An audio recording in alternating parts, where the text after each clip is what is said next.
cher public brestois, chers auditeurs de France et de Navarre. Approchez-vous, approchez-vous, il y a quelques chaises. Venez nous rejoindre pour cette 3e édition de Radio Foire aux Croûtes. Et c'est la dernière édition, donc il va falloir en profiter.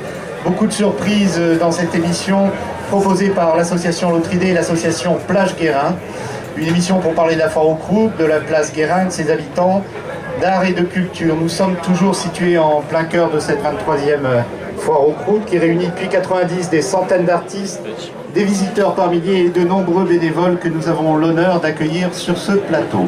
Salut Gilles, enfin brestois? Ah bah oui, on essaye, hein. Tu sais pas, t'as pas si tort que ça, hein. Je suis à moitié brestois, j'ai passé longtemps sur un immeuble, dans un immeuble qui donne au-dessus de la gare de Brest, avec vue sur la rade, donc je connais un peu le coin quand même un peu. Ah Brest, Brest et son tonnerre, tonnerre, tonnerre, tonnerre de Brest, mais nom de Dieu, que la pluie cesse, tonnerre, tonnerre de Brest. Même la terre part à la renverse, est-ce que toi aussi ça te bouleverse?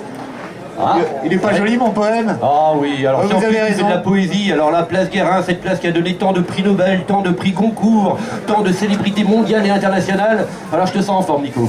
Et vous aurez bien sûr tous reconnu que la chanson de Miossec à l'honneur sur cette place, puisqu'une grande fresque est peinte pas très loin sur un mur, sur la place Guérin. Oh, on la voit presque d'ici, là, voilà, cachée derrière la toile de la scène. Alors ce petit mot sur Miossec est bienvenu, car nous avons aujourd'hui décidé de parler davantage d'un des aspects majeurs de la Foire aux Croûtes, c'est-à-dire la programmation musicale, artistique, les animations. Et pour ce faire, nous aurons avec nous plusieurs invités. Parmi ceux-ci, nous avons proposé à Monique d'évoquer avec nous les premières années de musique et d'animation de la Foire aux Croûtes, puisqu'elle a eu en charge, et c'en est une au beau sens du terme bien sûr, d'assurer cette programmation durant 10 ans, en fait durant tout le XXe siècle. Tout le XXe siècle, incroyable. Bonjour Monique. N'hésite pas, prends le micro, tu peux l'utiliser, il ne mord pas. Et à ses côtés, nous avons également Tintin, régisseur général de la fête depuis ses débuts.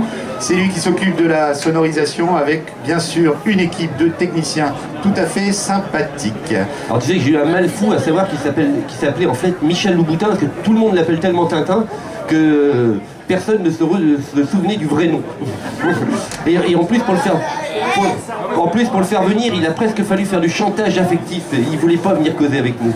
C'est ça, les grands techniciens, ils sont discrets. Bonjour, Tintin. Bonjour, non mais j'ai un métier, j'étais en pleine balance. Oui, et c'est un sacré boulot dans un festival avec des concerts. Alors avant d'enchaîner, je vous propose d'écouter un tout petit morceau de musique. La musique que nous proposons est ici issue des groupes passés à la Foire aux Croûtes depuis ses débuts. Je vous propose donc de découvrir ou de redécouvrir un morceau des Fémoustés.